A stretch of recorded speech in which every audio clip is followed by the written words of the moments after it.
So let's get to the nitty gritty of this now. Okay. Say one of our listeners is seeking to become a leader of an employee community, or they are a leader of an employee community, and they just want to get better at this. What are some concrete steps that you recommend that they take that will immediately take them from, maybe not from 0 to 10, but at least will get them above that 5, 6 line in terms of their skill set in delivering a good, solid presentation? I would suggest maybe 5 different things. So when I approach a presentation, the first thing that I recommend for my clients is to sniff it out. And by sniff it out, just get clear on the purpose of why it is you're speaking or why it is you're communicating. And I believe that there's 2 parts to sniffing things out.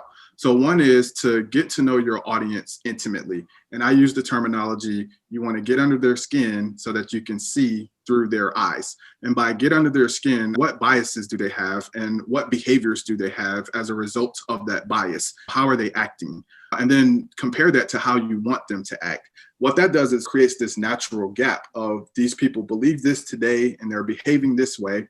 And I want them to believe this and behave this way. And so now in the middle of those 2 end markers of what they currently believe and what you want them to believe and how you want them to behave, the presentation itself, the persuasion happens in the middle of that. So I think it's first important to understand intimately the people that you're speaking to.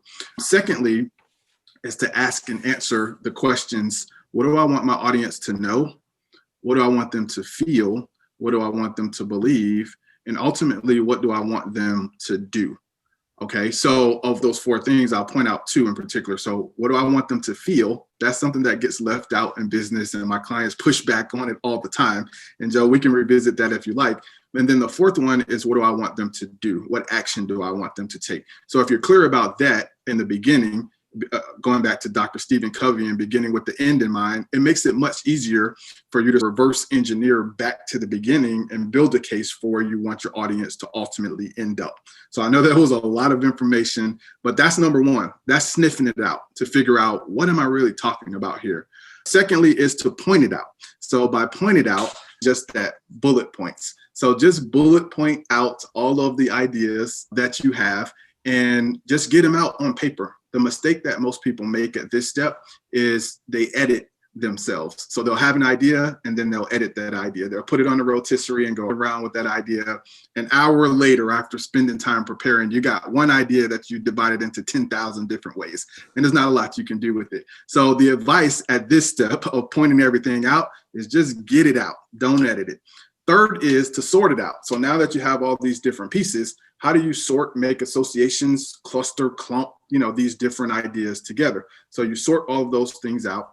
Then there's the map, which is number 4. So you map it out. So going from beginning to end, what should be first, what should be second, what should be third, to build this case to how you want your audience to eventually believe and behave. And then, of course, lastly is to spit it out. And by spit it out, just that, to deliver it, whether you're practicing or whether you're actually in front of the audience delivering it, you just got to get it out of you. So just to recap those 5 for you, 1 is to sniff it out with 2 components, A being knowing your audience and B being answering the questions, what do I want my audience to know, feel, believe, and do?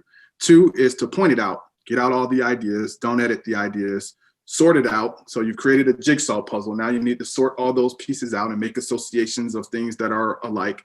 Mapping out is just a sequence that you want to go from beginning to end. And then lastly is just to spit it out, just deliver, see what you have, and you can begin to improve things from there. Just plan and have a process that's repeatable. The thing that I find with my clients who are mainly high-level executives, they don't have the luxury of time. And on the opposite side of that, when they're speaking to a group, either within their company or outside of their organization, if they're standing there as the ambassador, typically what they're saying is really important. So when you put those 2 variables together, not having a lot of time, but when you are on stage or in front of a group, it's critically important. That signaled to me early on in my career that I needed a repeatable process, something that people could look at and use so they don't have to reinvent the wheel every time that they communicate. And so having a process like that, to me, helps the individual get better because they're familiar with the routine, number 1. And again, it's just that repeatable process. Yeah, I like that. That captures a lot in that one 5-step model.